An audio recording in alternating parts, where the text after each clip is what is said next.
it's one of these pieces that just like rolls around in my brain like all year long. It's like something I learned it a few years ago, and I tried to teach it back then, and it just stays. It stays with me. I'm sure I didn't. I'm sure. You know, it's a very, very deep piece, and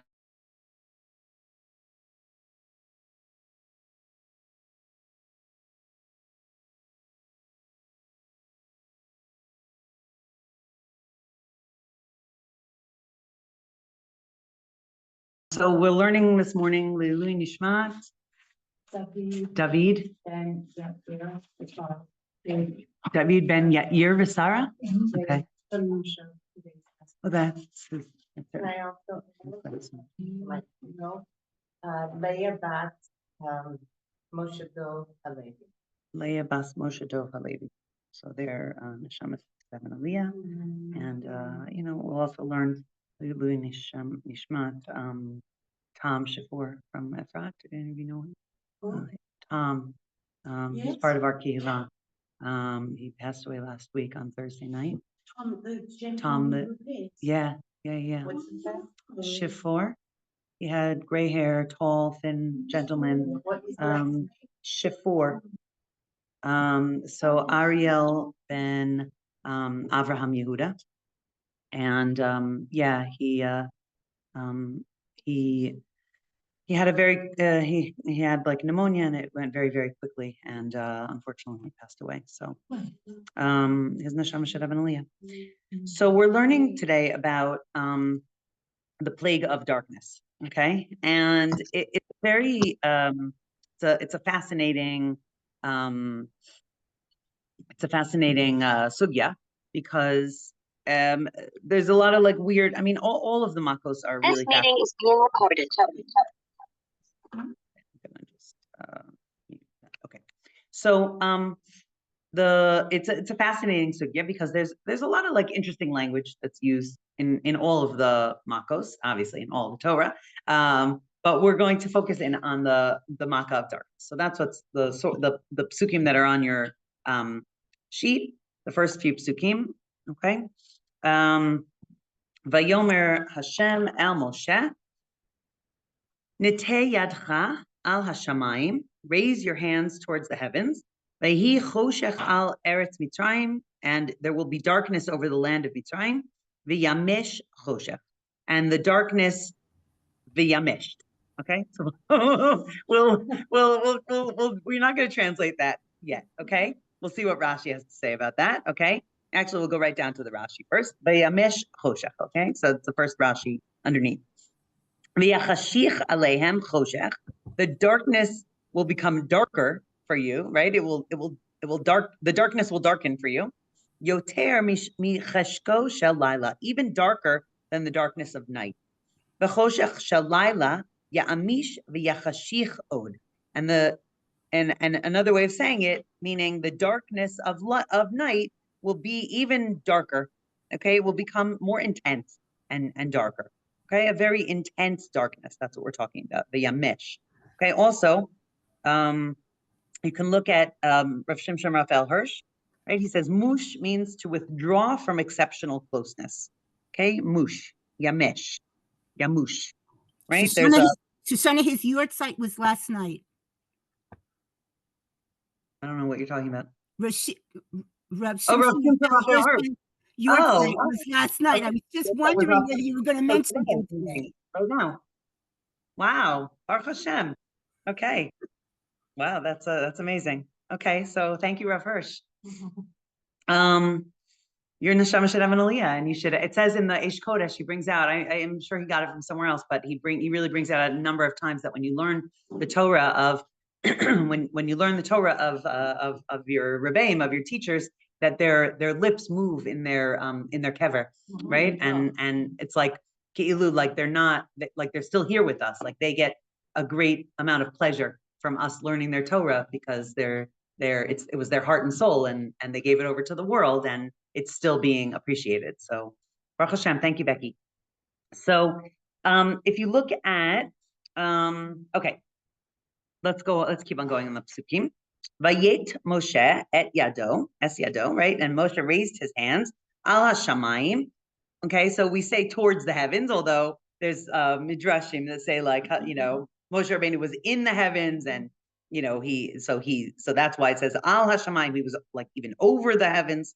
Vayhi choshech afela b'chol eretz Mitzrayim shloshet yamim, and there was thick darkness. Choshech afela, thick darkness. B'chol eretz Mitzrayim, in all of the land of Mitzrayim, shloshet yamim, for 3 days. What does that mean about Goshen? No, Goshen is not part of it. Lo ra'u. Well, it's a good question actually. Okay, because we're not totally sure exactly what this pasuk means, but the next pasuk says lo ra'u ish et achiv. Right, no man could see, like you literally couldn't see the people that were sitting right next to you or standing right next to you. Velo kamu ish mitachtav shloshet yamim. They didn't stand up from where they were sitting for 3 days, right? And we understand that means that they literally couldn't, either they were afraid of getting up because they really couldn't see even like a centimeter in front of their eyes. They didn't want to like bump into each other or things or fall over or hurt themselves, or that there are commentaries that say the darkness was so thick that it actually weighed them down. They actually put like almost like sitting in tar for 3 days, right? That the continuation of Rashi. Right, so that's what we have. So that's what we have over here, right? Which I brought down here on your. Oh, you're reading it from the page. Yeah. Okay. Right. That the mimashesh b'tzohoraim, right, which is from Devarim. Okay, makom acher, right? We use this language mimashesh b'tzohoraim. Sheya kaful umechupal. Ve'av ad shehaya bo mamish, right? That it was like double and triple, and it folded on itself. It was very thick until it was like tangible. It was tangible darkness. Okay, so which is a very, I mean, it's a foreign concept, but if we think about like if you ever were like stuck under the water in the ocean, right? That we can like imagine it that way. If you ever felt like I remember like did you ever get I've had this here many times where I'm so cold at night when I get into bed that I put on like a sweatshirt and socks and like 2 blankets or whatever, and then in the middle of the night you're like boiling hot, right? So there have been times when I've woken up and I feel like something's like sitting on me, right? Like it's too heavy, the blankets are too heavy and it's too hot and it's like sitting on me and I like throw it off. So that kind of feeling, like almost like claustrophobia, right? Like a strangulation, right? Like that's the idea, that it was so intense that they couldn't move, whether from fear or from actual weight of the darkness. But then the pasuk ends, Ulechol b'nei Yisrael haya or b'moshvatam. But for the b'nei Yisrael, there was light in their dwelling places. So the question that you asked is like it's a good question. Does that mean that there was no darkness in Goshen, or does it just mean that in the houses of the Jews there was no darkness? The truth is there are different mefarshim. Some of the makos, it specifically says, that they stopped at the borders of Mitzrayim, like it was just the land of Mitzrayim, does not include Goshen. There's a lot of mefarshim about which makos delineated the border, right? So we know exactly where Goshen was and where Mitzrayim ended, and some of them. But we're talking not. about Goshen as a political entity unto itself. Yeah, it's separate from Mitzrayim. It's not Mitzrayim. I mean, I don't want to go. I'm not like but it's like a district, right? Meaning, but it's. No, it is considered. I mean, we know that the Shevet of Levi lived there, and they were not under slavery, right? So yeah, I mean, physically it was a different place. There's not even a question, because we understand that the Arbe, basically marked out the border of where Mitzrayim ended and Goshen began. But the darkness is not the same. Right, it's a separate. They were shepherds. Good. Okay, that's not our inyan today. Okay. Right. Right, Kinim, unfortunately. Okay, so let's talk about this darkness. The darkness is a very interesting concept. And I don't, the Kedushas Levi is going to take us like into on a really interesting roller coaster ride. Okay, so I hope that. Oh, you know what? First, let's do the Ner Yisrael. Okay, Ner Yisrael, Rabbi Yisrael of Ruzhin, he says, "Ha'emet hu shebechol echad miYisrael nimtza nitzotz kadosh asher lo nimtza kamohu afilu b'hatzadik." Okay, that in every Jew, right, there sits a spark of kedusha, of holiness, that is not found in any other person, even in the tzaddik. Rak shehavarat hanitzotz vehisgalus haor talui b'chol echad ve'echad. Okay, but the problem is that the havarat, like the bo'er, right, the burning, the sparkling, let's call it, of the nitzotz, of the spark, and the revelation of this light actually totally depends. Okay, each one of us is a diamond, okay? But kmo kol even yikara o morgalit tova shenimtzet adayin betoch halichluch ve'achomer gas shepove. I don't think that's the right word. I didn't bring the original. Povev? I don't know. Okay, otami bachutz. That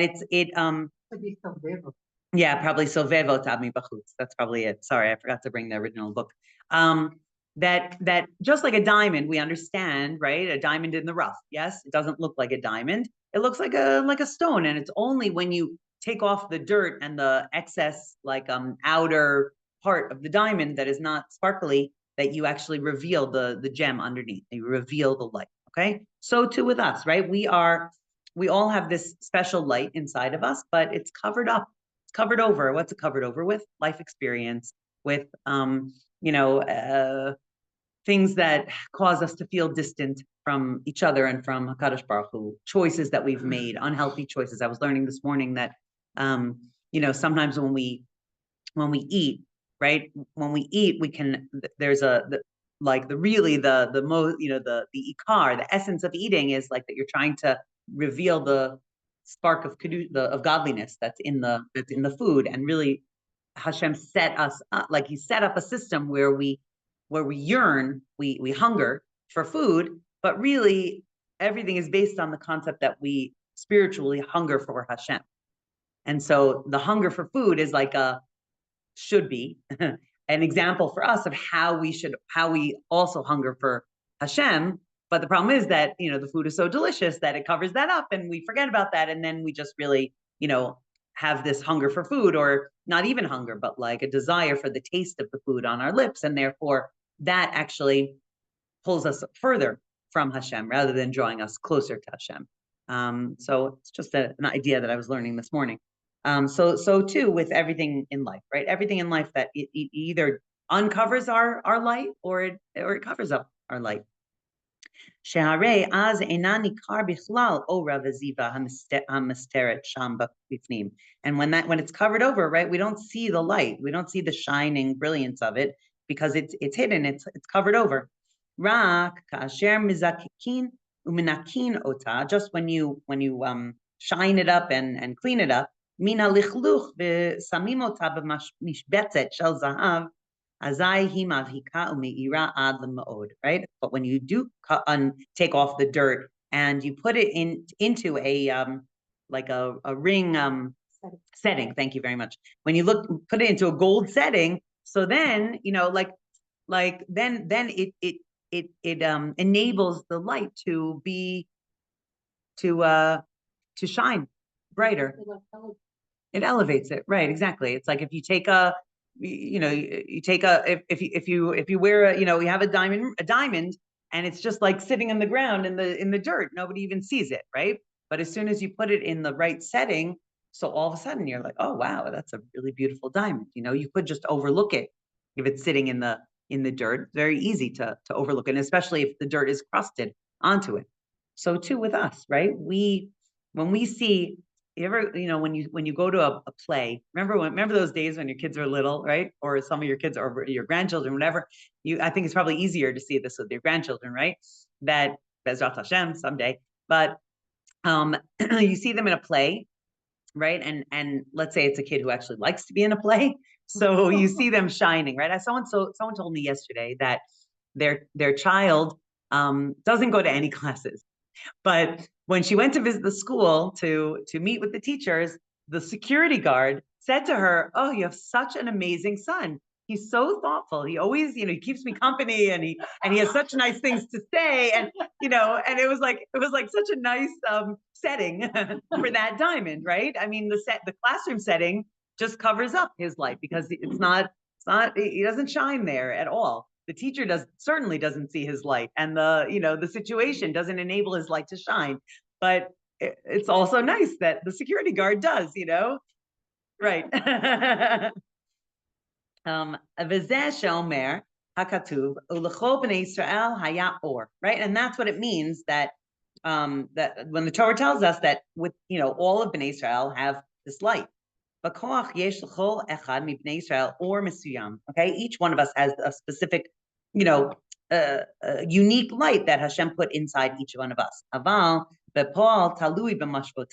But in actuality, it depends on moshvotam, on the setting, on where we put this light. Yes, otiot moshav tam. It's nice. It's a nice little diuk here. Okay. A moshav is also, it's like a setting. It's a where this person sits, right? And tam means pure or earnest or like a goodness. Hakol talui behayeshiva shel haor. Tzrichim lidog sheyeh la moshav tam v'shalem. We have to be concerned over ourselves, right? Meaning we also need to go to the setting that's going to enable us to shine. Right? I have Baruch Hashem, the fact that my son is engaged is such a wonderful, wonderful bracha. Thank you, Hashem. And with that, right, the fact that my in-laws don't speak any don't speak any English, and my Hebrew is okay in moments when I feel very comfortable and I feel, but to get my actual ideas across is very, very hard for me. And I actually feel like a total idiot when I'm speaking, especially on the phone, because it's like such a disconnect, and I can't think of the words that I want, and I can't think of what I want to say, and I'm worried about how I'm coming across, and I literally cannot open my mouth. I can't speak.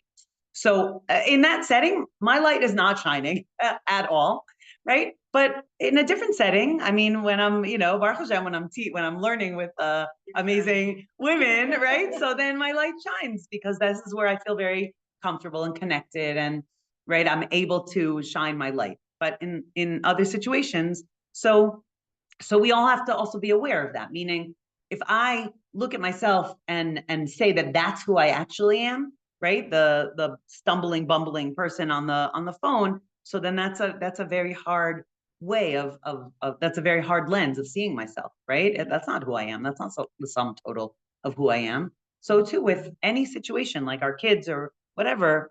If they're in a situation or a job that is not enabling them to shine their light, it's a big challenge. We all have to have places where we are able to shine our light, and that helps us to helps us to shine it and bring more light. Did you want to say something? No. Oh, okay, you're just waiting. No, Okay, awesome. All right, now we'll learn the Kedushas Levi, and I think also it'll be interesting to have that Ner Yisrael, that Ruzhin in the back. Okay, so this Kedushas Levi is like I said, it's a little bit of a wild ride. We may not go so deeply into certain of the inyanim, okay, but we'll try. So it's on the same psukim, okay, that Moshe Rabbeinu, right, lifted his hands over to the heavens, and there was darkness in the land of Mitzrayim, and it was a very intense darkness, and to the Bnei Israel they had light. Va'ayen b'Rashi. Right, so we did that. Okay, we said that Rashi says it's a very, very intense darkness. V'gam yesh ledaktek shekatuv ulechol bnei Israel haya or b'moshvatam, and we have to notice that the Torah says that to all of bnei Israel there was light in their dwelling places. Havalein lemeimar ulechol bnei Israel lo haya choshech. Okay, it really could have said or should have said, right, that Bnei Israel were not affected by the darkness. But it doesn't say that, okay? It says Bnei Israel had light, davka. In the positive, exactly. V'yivoar al pi ha-midrash. So he's going to explain according to the midrash in Shmot Rabbah. Me'echan haya ha-choshech. Where did this darkness come from? Mechoshech shel mala. It came from the upper darkness, or a darkness that was from above. Shne'emar, like it says in Tehillim.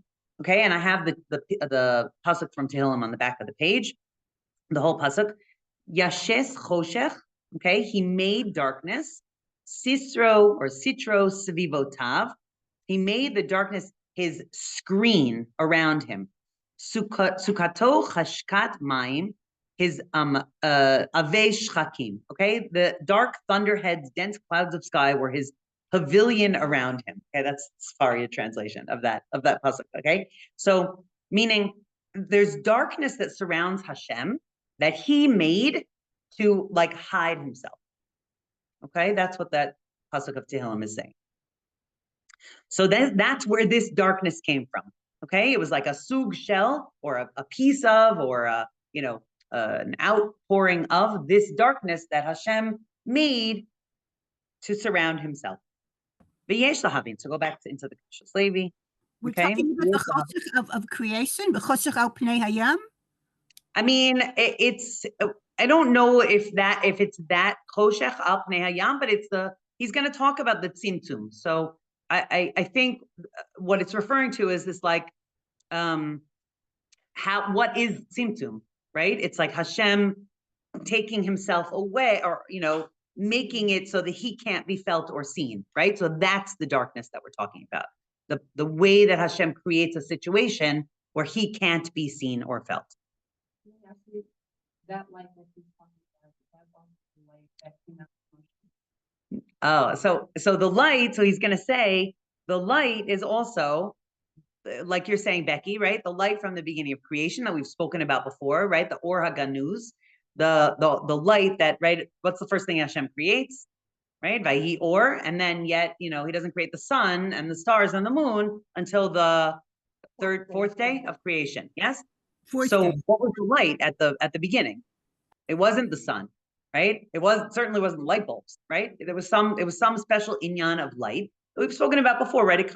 It says in the Midrash that Hashem saw this light. This was the light that you could see from one end of the world to the other, right? Whatever that means, okay? The light of clarity, the light of Or Ein Sof, the light of Hashem himself, and it was too powerful, and so he put it away for the Latid Lavo. That's what it says in the Midrash, okay? And then there's a whole discussion of where did he put it? What does that mean? He put it away. He didn't take it away. He didn't erase it. He hid it. He concealed it. And the Midrash goes on in many different places to say, like, he put it in Torah. He put it in Shabbos. Ultimately we talk about the Hanukkah candles being a little pinpoints of that light. And also, Hindi, that is also the light that is referred to when it talks about Moshe, okay? It says also in the Midrash that, right, the Or is the first thing that Hashem says, Ki Tov, yeah? So anything where it says Tov from that point on in the rest of the Torah and the rest of the world is always a reference to that light. And that's what it says. That's what Rashi says. The Midrash says when Moshe Rabbeinu was born, that it says Tov, the word Tov. So what does that mean? It means that the house filled with light. And we understand that, yes, it was that light from the beginning of creation. Okay, let's keep on going with the Kedushas Levi. Okay, all of that is going to help us to understand this better. And he says, "V'yesh lahavin," right? Oh no, sorry. One more. Shenemar. Okay, that's what we said. The pasuk. Yeshes choshech sitro. Okay. So, that's so interesting. In this book, there's 3 more words that are not on your sheet. It says Shazeh Romez al ha'or ha'ne'elam. Okay, good. That's what we just said. Okay, that it's a hint at the concealed light. Okay, v'nireh lahavin. Okay, v'yesh lahavin. Sheyeh ha'choshech shel Mitzrayim me'ha'choshech shekatuv bo yeshes choshech sitro. Oh, here we go. Shazeh Romez al ha'or ha'ne'elam. Great, fine. V'nireh lahavin al pi ha'gemara. So we have to understand according to the Gemara. Now, there's a story in the Gemara where this is actually mentioned a few different times, okay? It's not just in Brachos, it's also in Shabbos, where the phrase Natan einav bo v'na'asa gal shel atzamot is used. What does that mean? He put his eyes on him and he became a pile of bones. Specifically, this is one of the events, one of the times that this is mentioned is with the Rashbi, okay? Rabbi Shimon Bar Yochai, when he right, it's a whole long story, but basically he had to run away from the Romans because there was a conversation that took place, right? One person mentioned, oh, the Romans are so great, look what they're building in our land, and then several of the tzaddikim that we know about commented on that comment, right? And Rabbi Shimon Bar Yochai was one of the people that commented on that comment, and he said, what do you mean the Romans didn't do anything for us? They did everything for themselves. It's all for selfish purposes. And one of the people, or the person that made the original comment, his name was Rabbi Yehuda ben Gerim, and he told this conversation over to the Romans. And that's why the Romans were chasing after the Rashbi, and the Rashbi had to go hide in the cave, right? And we know that he was in the cave for 12 years. He came out. He wasn't yet cooked, okay? It says that, he burned everything up, okay? He goes back into the cave for 1 more year, and he comes back out. Now, after he's been in the cave for 13 years, he ends up in the marketplace, and he sees Yehuda ben Gerim. And that's one of the times that it says, Natan einav bo v'naseh gal shel atzamot. Okay, now, it's very hard to understand that because it seemingly means that the Rashbi killed this guy for telling on him, right? Which would be really, the Rashbi, after coming out of the cave, was all goodness, was all light. And Yehuda ben Gerim was a Jew. So even though ben Gerim, okay, he was the son of converts, but he himself was a Jew. And so it's very challenging to understand what that means. Except we have some Chassidus on that, or some deeper Torah, okay? And I'll just tell you, like in Rabbi Nachman, one of the ideas, and I have it on the back of the page, I don't think we'll get to it, but basically one of the concepts it's a weird language, Natan einav bo. What does Natan einav bo really mean? Like if you translate that literally. He put his eye on him. Right, he gave his eyes to him, right? Or he gave his eyes in him, really. Bo could be, within him, right? Okay, so he gave his eyes, it's almost like in a way, he gave his eyes to him. V'na'asa gal shel atzamot. And gal is the lashon of legalot, to reveal. Okay, he's galus, a revelation. And atzamot means bones, but it also is very much the essence of etzem, and the essence of someone. Okay, and there's deep Torah with why our bones are called our essence. Okay, but so what is it actually? How can we actually read this? That the Rashbi gave Yehuda ben Gerim like his eyes, meaning a way of seeing what happened through Rashbi's eyes. And what was revealed was really the essence of what had happened. Or you could say that he gave him eyes, and then Yehuda ben Gerim saw him, the essence of himself. Like, why did he do that? What did that actually bring down in the world? And that changed him. It changed him. Okay.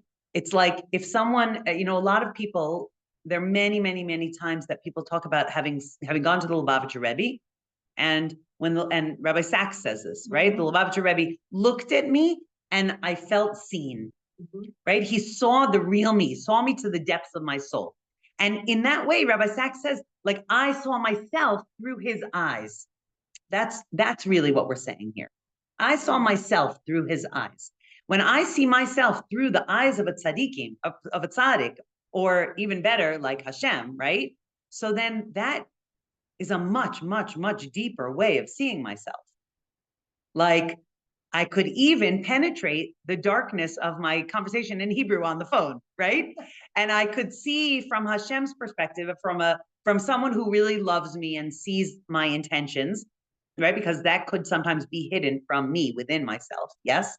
Or I could have like an internal critic that says like, oh, you just sound stupid, right? Or someone else could say, well, you're trying so hard, right? Like, why don't you see that you're trying so hard? Why don't you see that you're, it's obviously it's a foreign language, but the fact that you're even trying is a positive thing, right? Like I'm just using myself as an example, but right, I assume that everybody has these kinds of things where we see ourselves and we think like, sometimes it could be I think I'm doing what's right, or I think I should stand my ground on this thing, right? Or sometimes we see something that we did and we are beating ourselves up for it, right?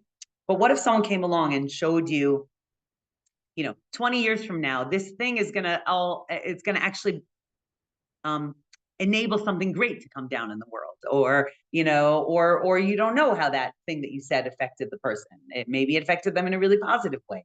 Maybe seeing, I don't know. I'm kind of like going on, but do you understand what I'm saying? Oh. Because I waited to see the red. I had to switch it.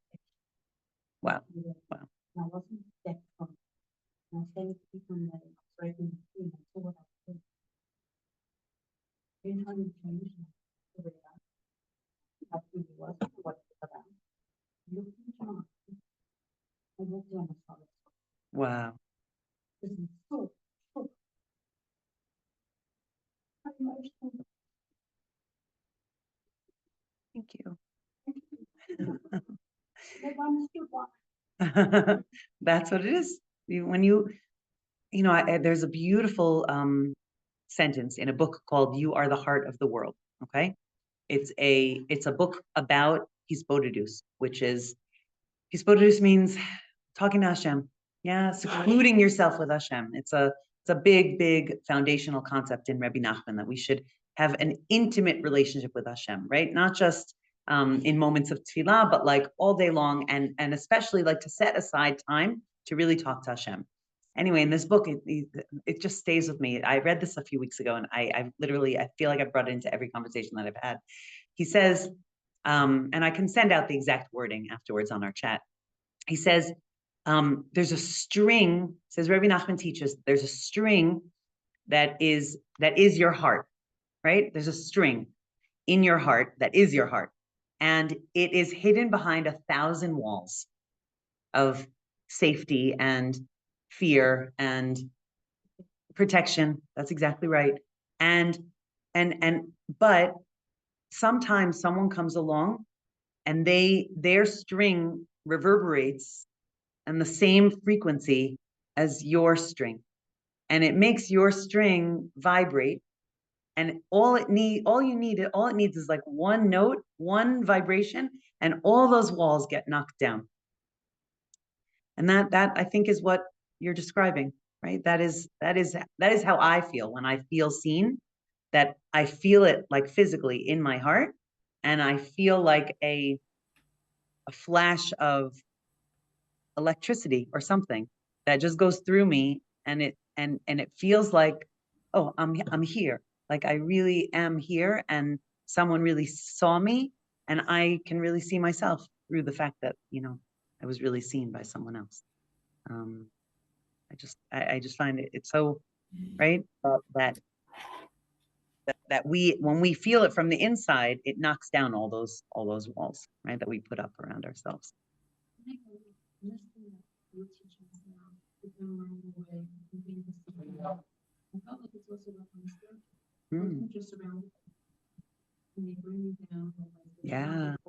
Yeah. And then at a certain point, you have to say to yourself, really, I would love to see the good in the person, but it's just not, it's bringing me down. I have to cut it off. Yeah.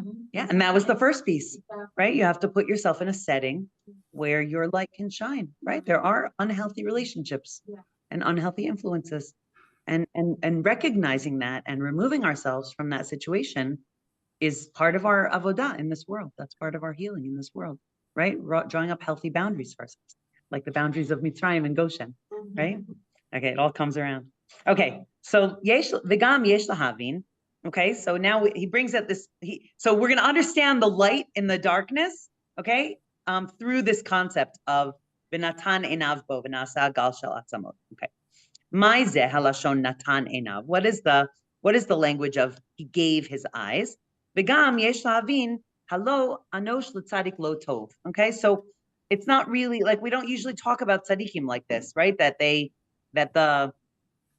he killed, that he killed him, right? So again, now you know the answer. So we'll learn it sort of with that in the background. But V'nireh dihine behirus habore baruchu ein sof. Okay, there's a clarity to Hashem. Okay, to Hashem's infinity. Ukesha'alav ritzono livro olamo begin diskare rachum. Okay, that when Hashem got the idea of creating the world, so he understood that he had to he had to like hide himself. That's basically what we're saying here. Okay, that you're talking about hiding or diminishing. You're talking about tzimtzum or just hiding completely. No, just conceal the behirut. He had to conceal his clarity. Okay, why does he have to conceal his clarity? Because if he doesn't, there's a pile over there. You know what I have? Is there a page that doesn't look like the rest of the pages?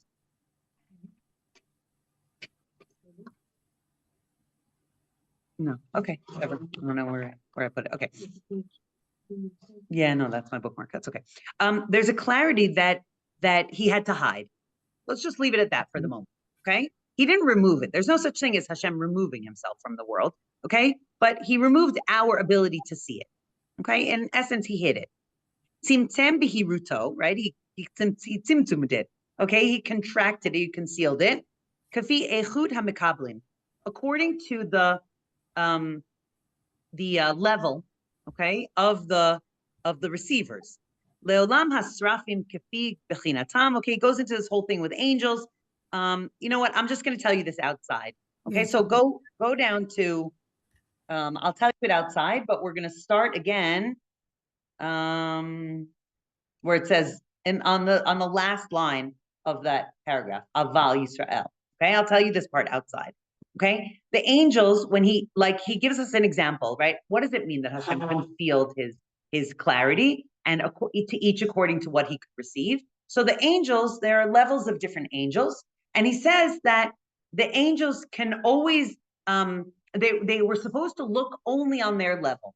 Okay, they couldn't see anything above them. If they tried to look above them, it would like burn them. Okay, it would harm them. And they would also not look below them, so that it wouldn't give them they shouldn't like feel more worthy than the people below them.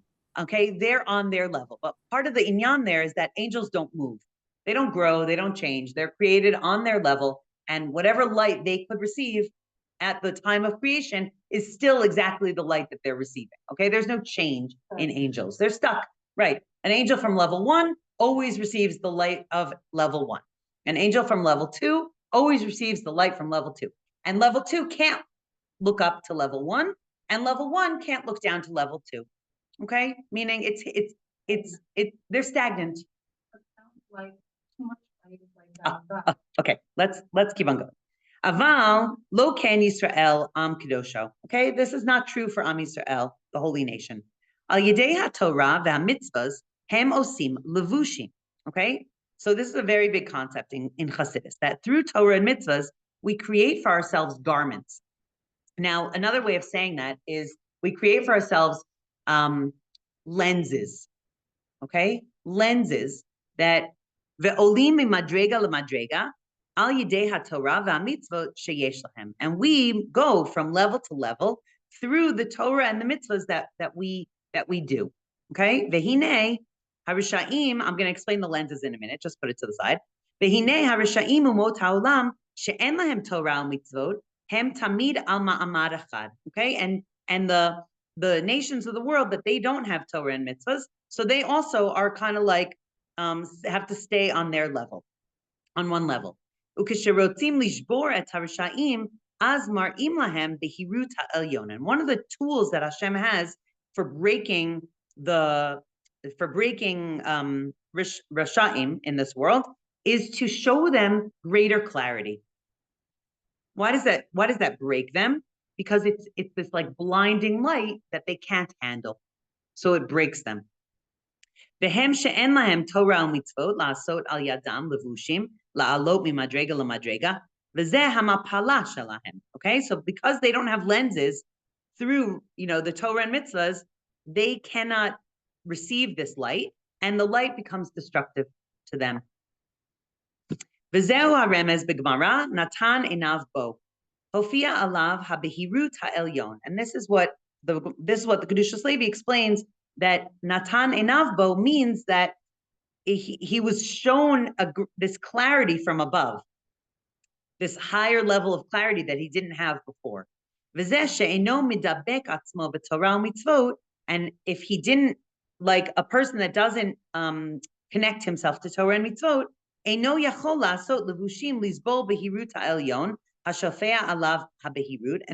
don't have the lenses in order to handle this greater clarity that comes to them from above.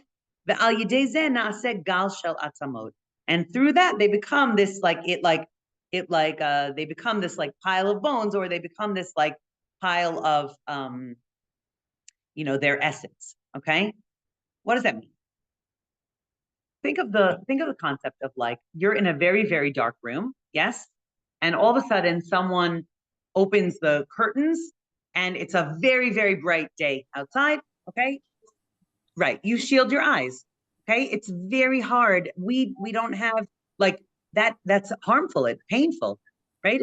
You can't like, oh, get that light away from me. I can't handle it because I'm sitting in this darkness, so I don't have the kalim to handle that light. Shosana, okay? That's like going into a tunnel. It's like going into a tunnel and coming out. Right. And all of a sudden, the light is there.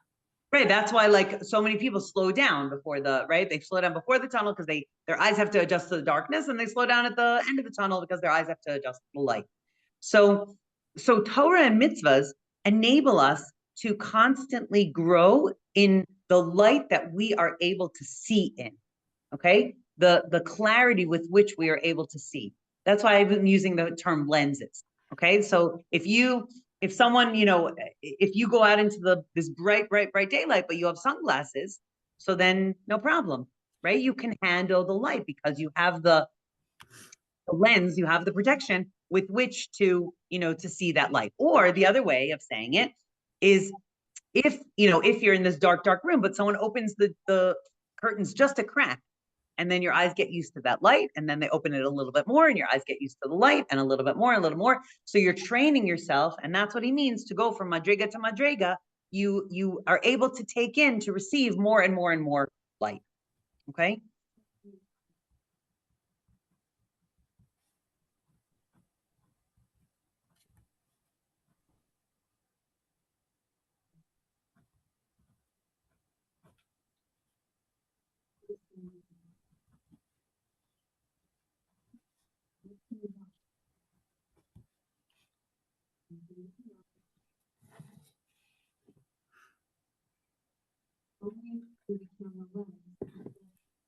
Wow.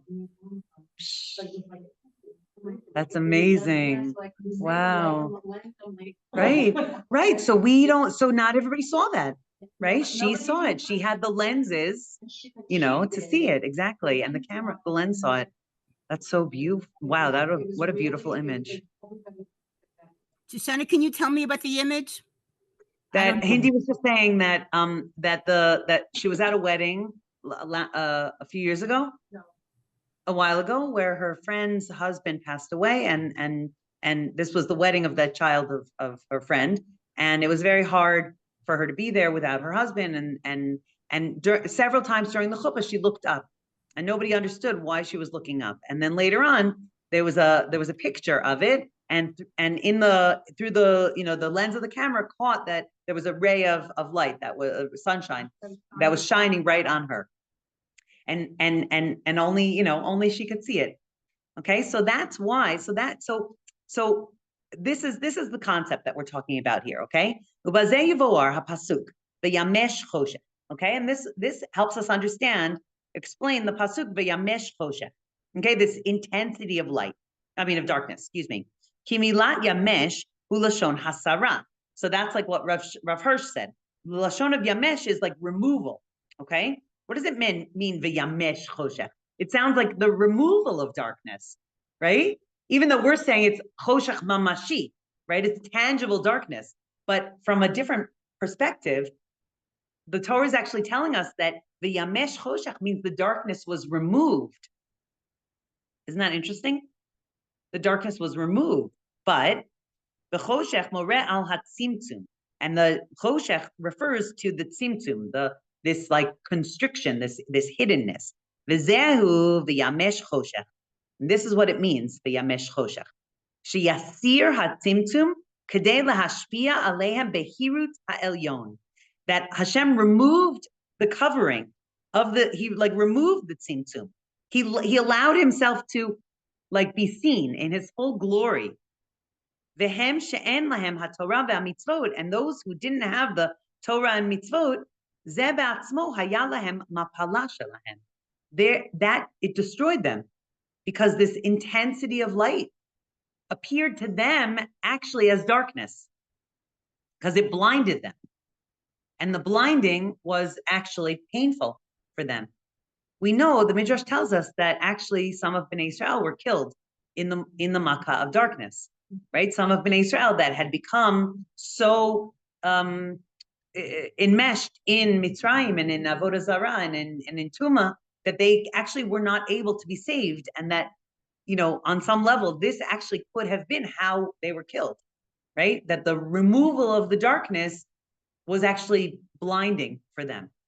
And v'zeh haremez u'lechol b'nei Yisrael, and this is the remez to all of b'nei Yisrael, sheyesh lahem Torah mitzvot la'asot levushim la'alot mimadrega l'madrega, that they have Torah, the ones who had Torah and mitzvahs, to go from level to level and take in the light.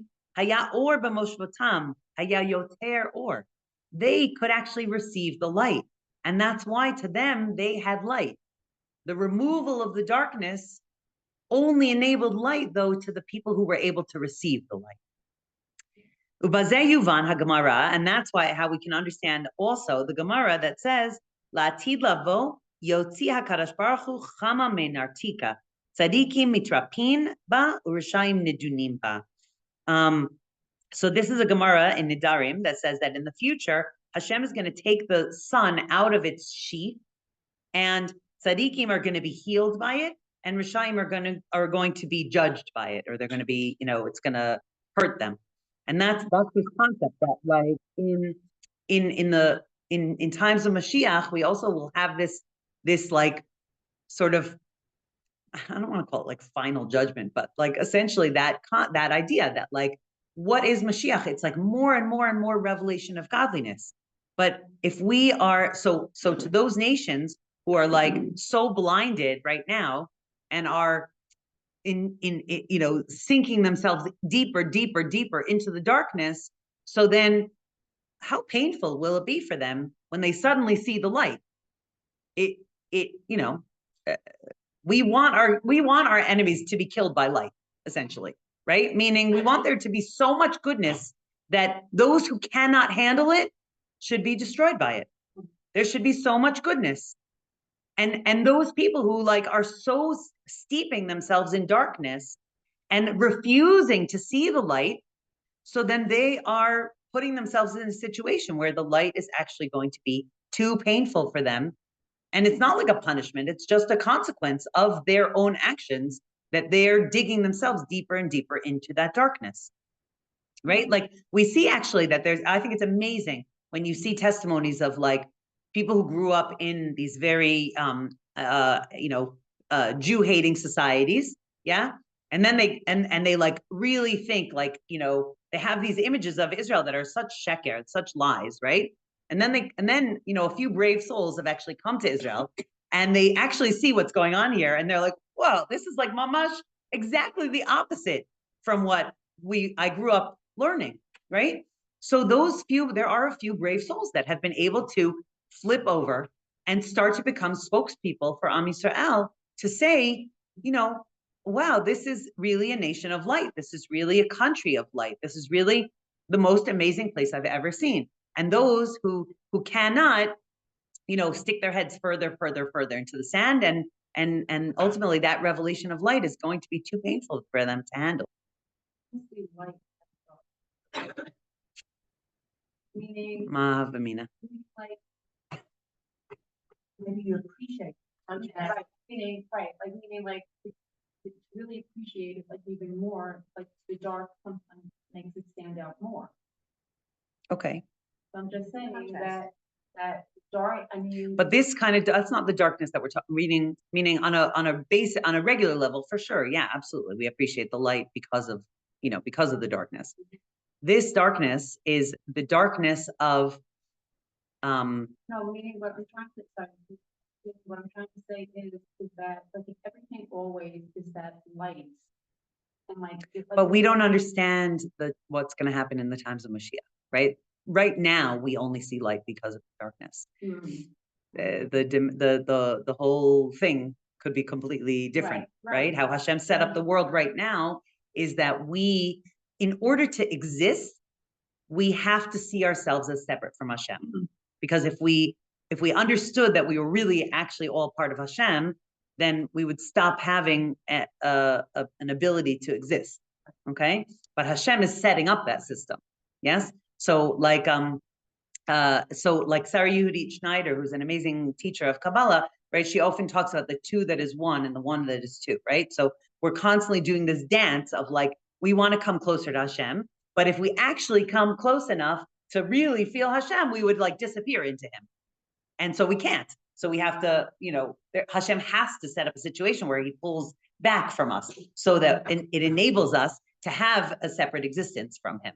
So we have to know that like really we're one, but we have to live as two because living as one is impossible, right? It's like a drop in the ocean, right? As a drop, it exists, but once it falls into the ocean, it ceases to exist. It's no longer a drop. You can't be a drop when you're in the ocean, right? So Hashem wants us to be drops right now.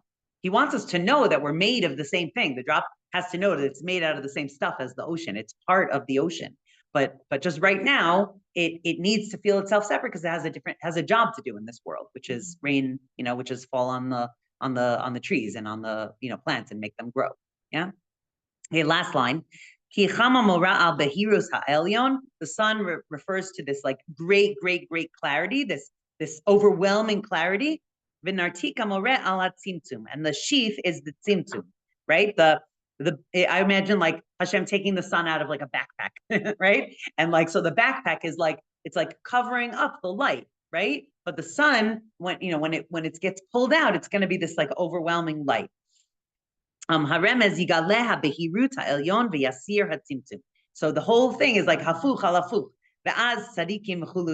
Okay, that really this darkness is Hashem concealing himself.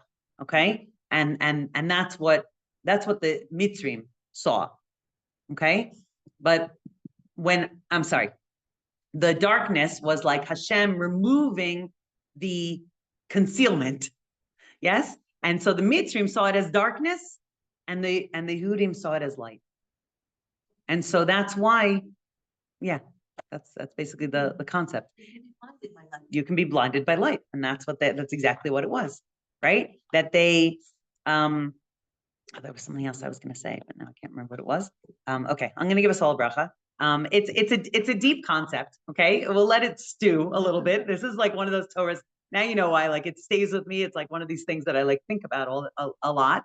But I'll give us a bracha that we should actually understand. I think the sort of tachlis avoda that comes out of this is that we should understand that sitting in here learning Torah and whatever mitzvahs each one of us does enables us more. It's like we say like mitzvah goreret mitzvah, right? So right, a mitzvah leads to another mitzvah. So too, like that's what it's having an effect on us, right? When I do a mitzvah, it enables me to have the strength to do another mitzvah. When I learn Torah, it gives me lenses with which to see more of Hashem's presence in this world.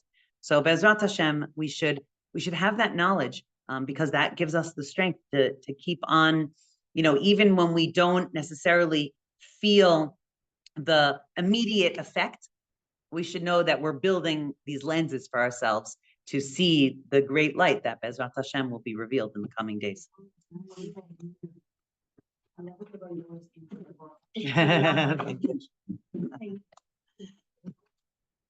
Bye, Becky. Be well.